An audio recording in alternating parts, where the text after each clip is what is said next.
After 3 years away, here's what I discovered about love. I ran a 3-year experiment on love and dating. Check this out. I took myself completely out of the dating advice world. No more relationship gurus. No more proven strategies. No more following what everyone else was doing. Instead, I became a silent observer of real relationships around me. But here's what happened. I started noticing patterns that completely contradicted everything we're taught about love. The couples who lasted weren't playing games. The men worth dating didn't respond to traditional tactics. And that whole love at first sight thing, it's actually a red flag in disguise. I'm going to walk you through exactly what I discovered, and I guarantee by the end of this video, you'll never look at dating advice the same way again. You see, we're constantly bombarded with advice about mental health awareness and personal growth in relationships. But what if I told you that most of what we believe about finding real love is actually keeping us further away from it? During those 3 years of stepping back, I needed to get away from all the noise. You know what I mean? All those relationship gurus telling us what men want. All the motivation content promising quick fixes. All the surface level advice that honestly wasn't working for me or the women I knew. I wanted to just observe, listen, really pay attention to what was actually happening in real relationships around me. And you guys, what I discovered was so different from what we're usually told. But here's what shocked me the most. The people who found real, lasting love weren't following any of the conventional wisdom. In fact, they were doing the complete opposite. I'm going to share 3 discoveries with you today that might completely change how you think about love, attraction, and yes, even that whole love at first sight thing we've all been told about. And I have to warn you, the third one is going to challenge everything you believe about playing hard to get.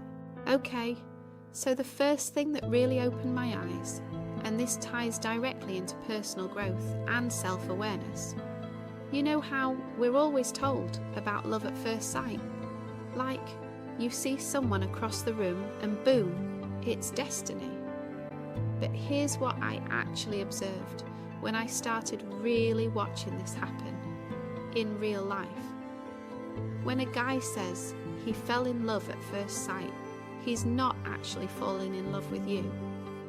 He's falling in love with the idea of you that he creates in his head in those first few seconds. I watched this happen with my friends, with couples I knew. A guy would meet a woman and be completely smitten, but he was really just projecting all these hopes and dreams onto her. He'd decided she was the one before he even knew her favourite colour or what made her laugh. Therefore, this explains why some relationships feel so intense at the beginning and then just fizzle out. He wasn't falling out of love with you, he was just meeting the real you for the first time. Sometimes that's even better than his fantasy, but sometimes it's not what he expected. Now, this first discovery was eye-opening, but what I learned about how men talk when they think we can't hear them, that's where things got really interesting. The second thing that really surprised me, and this one was honestly hard to hear at first because it challenged my mental health awareness around trust and vulnerability, was listening to how some men talk about relationships when they think women aren't around. But I'm not talking about all men here. What I started noticing were patterns.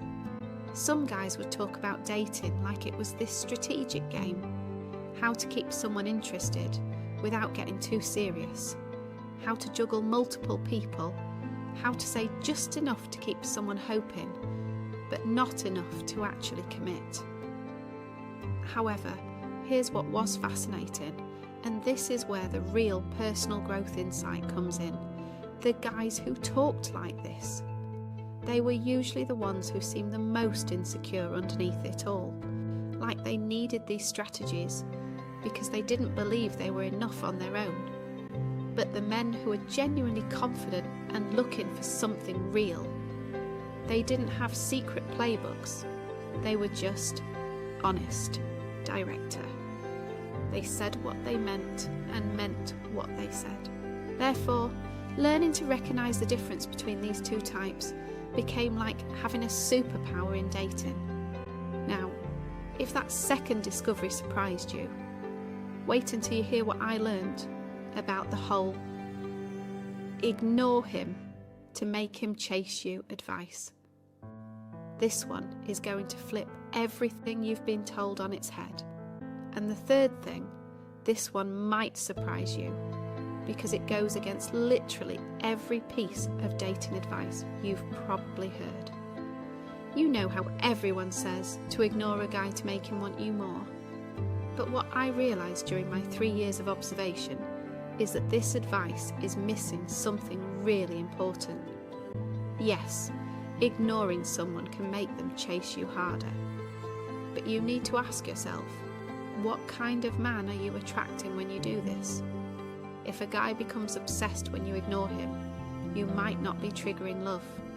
You might be triggering his ego, his need to win, to prove he can get what he can't have.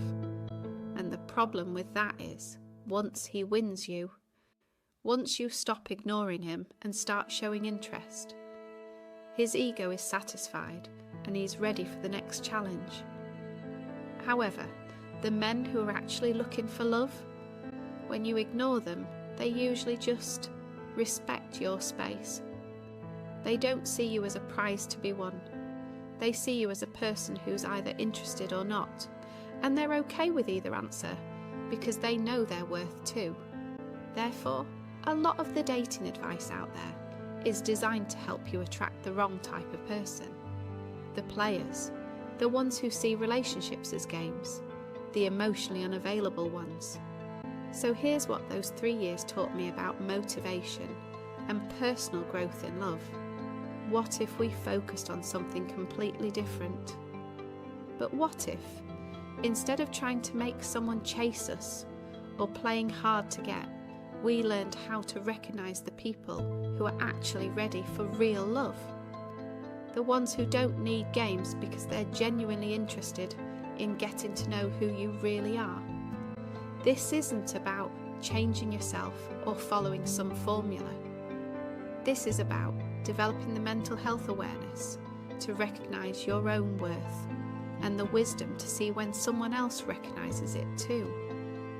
Therefore, real love isn't about tricks or strategies. It's about two people who are both emotionally available, both doing their own personal growth work, and both brave enough to be authentic. And that brings me to why I decided to come back and share this with you. I'm back, and I have so much more I want to share with you. Real insights about building genuine connections with people who are actually available for love. Not the surface level stuff, but the real, honest conversations about what actually works in relationships.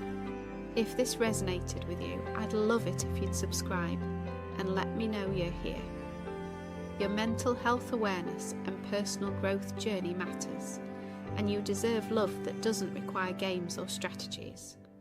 And please, drop a comment below and tell me which of these 3 discoveries surprised you the most. Or maybe you've experienced something similar. I read every comment, and I genuinely want to hear your thoughts.